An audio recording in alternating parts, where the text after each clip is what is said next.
میرے پاکستانیوں، آج پہلا بجٹ تحریک انصاف نے پیش کیا ہے۔ میں بھی اس کے اوپر بعد میں بات کروں گا، لیکن بجٹ کو سمجھنے کے لیے آپ کو میں یہ بتانا چاہتا ہوں کہ یہ وہ بجٹ ہے جو نظریے کے اوپر جو نظریہ ہے نیا پاکستان کا، یہ اس کی عکاسی کرے گا۔ جو نیا پاکستان ہے وہ کیا ہے؟ میرا نیا پاکستان نبی صلی اللہ علیہ وسلم کی مدینہ کے ریاست کے اصولوں پہ انشاءاللہ بنے گا، اور یہ ایک عظیم ملک بنے گا۔ میں آج انشاءاللہ آپ کو کہہ رہا ہوں، یہ یاد رکھنا، یہ ایک عظیم ملک بننے جا رہا ہے۔ مدینہ کی ریاست کیا تھی؟ لوگ کہتے جو 1400 سال پہلے وہ کوئی ریاست بنی تھی، جن نئی چیزوں کی باتیں کرو۔ مدینہ کی ریاست ماڈرن ریاست تھی۔ مدینہ کے ریاست کے جو آج اصول ہیں وہ مجھے افسوس سے کہنا پڑتا ہے ہمارے ملک میں نہیں ہے، وہ آج مغربی دنیا میں ہیں۔ کیا تھے مدینہ کی ریاست کے اصول؟ سب سے بڑی بات کہ جو ریاست کا سربراہ ہے وہ جواب دہ ہے، وہ قانون کے اوپر نہیں ہے۔ قانون کی بالادستی کا مطلب سارے انسان قانون کے سامنے ایک برابر ہیں۔ انسانیت تھی، انسان کی قدر تھی۔ امیر سے پیسہ لیتے تھے زکوٰۃ میں، غریب پہ خرچ ہوتا تھا۔ فلاحی ریاست تھی۔ امیر سے پیسہ لیتے تھے زکوٰۃ میں، غریب پہ خرچ ہوتا تھا۔ فلاحی ریاست تھی۔ معذوروں کی، کمزوروں کی، یتیموں کی ریاست ذمہ داری لیتی تھی۔ احساس تھا ریاست میں۔ اقلیتیں، چارٹر ان کے ساتھ سائن کیا تھا، مدینہ کا چارٹر۔ برابر کے شہری تھے، ملت کا حصہ تھی ساری اقلیتیں۔ جو کیس حضرت علی کو جس نے عدالت میں کیس رہایا وہ یہودی تھا۔ سب برابر تھے قانون کے۔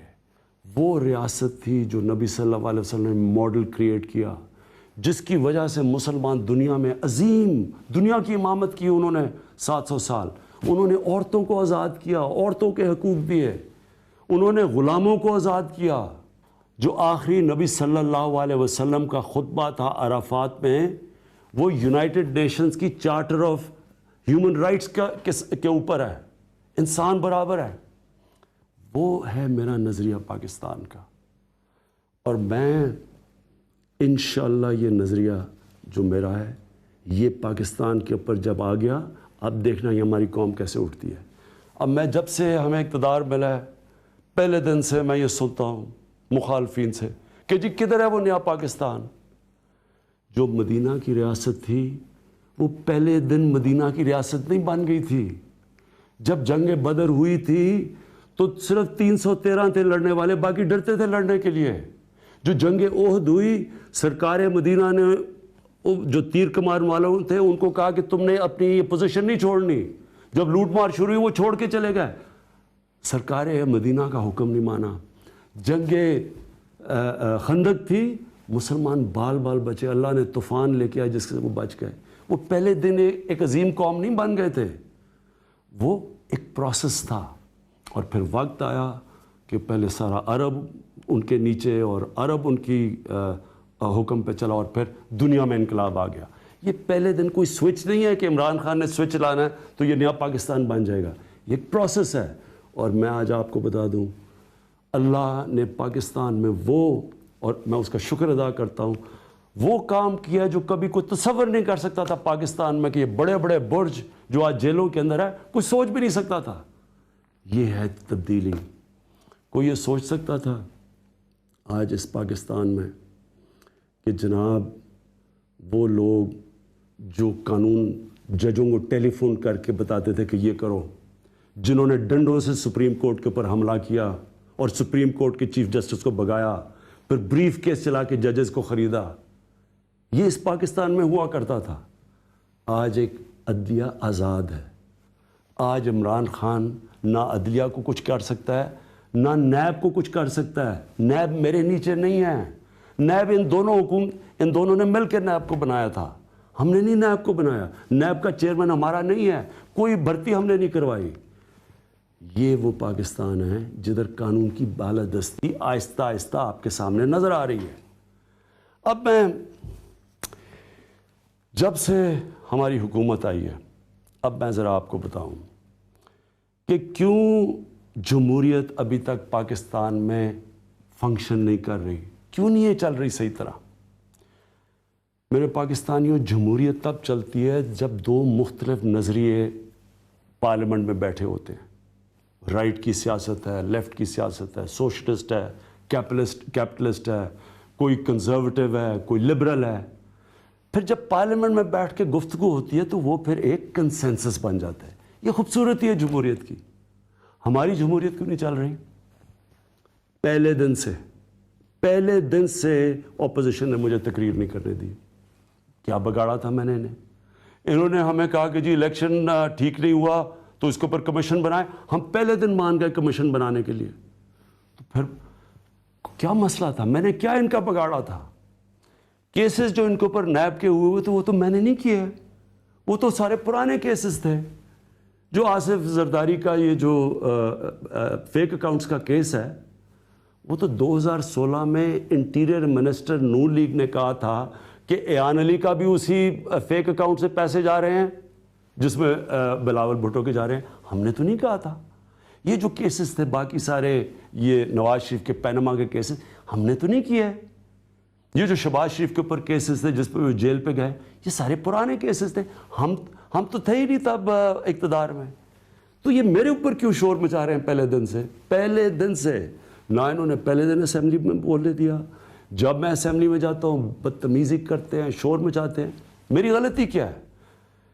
میری غلطی یہ ہے کہ میں ان کی بلیک میل اور پریشر میں آ کے یہ جو چاہتے ہیں میں این آر او نہیں ان کو دے رہا. میرے پاکستانیوں ایک چیز یاد رکھوں، جتنا نقصان اس ملک کو این آر او نے کیا ہے، جب پاکستان کی تاریخ لکھی جائے گی، جو انہوں نے ہمارے بیچارے اس ملک میں غربت پیدا کی، جو ہمیں ملک کو مقروض کیا، وہ 2 این آر اوز نے ہمیں کیا. پہلے تو تاریخ میں پہلے پیچھے چلے جائیں. آج یہ جو سارے اکٹھے ہوئے ہیں نون لیگ اور پیپلز پارٹی اور بڑا شور مچا رہے ہیں جی آصف زرداری جیل میں اکٹھے ہو گئے ہیں. یہی نون لیگ اور پیپلز پارٹی نے 90 کی دہائی میں ان کی دونوں کی حکومتیں 2 دفعہ گئیں، دونوں دفعہ کرپشن میں گئیں. اور دونوں کو کس نے کہا کرپٹ؟ یہ ایک دوسرے کو کرپٹ کہتے تھے. 2 دفعہ نواز شریف کی حکومت آئی نون لیگ کی، دونوں دفعہ انہوں نے آصف زرداری کو جیل میں ڈالا کرپشن میں. آج یہ اکٹھے ہو گئے. ان دونوں کو جب جنرل مشرف نے 2099 میں جب فارغ کیا تو نواز شریف کو این آر او دے کے بھیجا سعودی عربیہ 10 سال کے لیے. وہ اس این آر او میں ہدایبہ پیپر مل کا کیس تھا جو منی لانڈرنگ کا کیس تھا. 1.25 ارب روپے کی منی لانڈرنگ تھی جو یہاں سے انہوں نے پیسہ باہر بھجوایا اور ادھر جا کے ان فیک اکاؤنٹس کا کوئی قاضی فیملی تھی ادھر سے پھر انہوں نے اپنے نوکروں کو رشتہ داروں کے نام پہ پیسہ واپس منگوایا. منی لانڈرنگ کی اس کیس سے پہلی دفعہ N R O general Musharraf نے 2000 میں دیا. اس کے بعد آصف زرداری کے اوپر وہی جنرل مشرف نے 2 ارب روپیہ خرچ کیا ان کے سوئس اکاؤنٹس پہ. اور انہوں نے جو سرے مال لیا ہوا تھا لنڈن میں، سرے مال بک گیا، پاکستان کو پیسہ آنا تھا. جنرل مشرف نے این آر او دیا اور ان کو واپس بلا لیا. ان 2 این آر او نے جو پاکستان سے کیا ہے، آج جو ہم مشکل میں ہیں، ہمارے پاس مصیبت پڑی ہوئی ہے کہ ہم بجٹ میں پیسہ کدھر سے نکالیں اپنی عوام پہ خرچ کرنے کے لیے، یہ وہ 2 این آر اوز کا اس ملک نے اس کی قیمت ادا کی. کیا ہوا؟ یہ 2008 میں واپس آئے. 2008 میں انہوں نے چارٹر آف ڈیموکریسی سائن کی. وہ چارٹر آف ڈیموکریسی کیا تھی؟ اپنا نیب کا ہیڈ دونوں نے مل کے لگایا. جب اپنا نیب کا ہیڈ آ گیا، دونوں نے فیصلہ کیا کہ 5 سال تمہارے 5 سال ہمارے. ہم تمہیں کچھ نہیں کہیں گے، تم ہمیں کچھ نہ کہنا. ان 10 سالوں میں پاکستان کا قرضہ جو 60 سالوں کے اندر پاکستان کا قرضہ تھا 6000 ارب روپیہ، وہ ان 10 سالوں میں 6000 ارب سے 30,000 ارب پہ پہنچا. 24,000 ارب روپیہ انہوں نے اس ملک کو 10 سالوں میں مقروض کیا ہے. آپ ذرا ذہن سوچیں ذرا غور سے. کوئی ڈیمیں بنی، کوئی بڑا کیا بنا پاکستان میں؟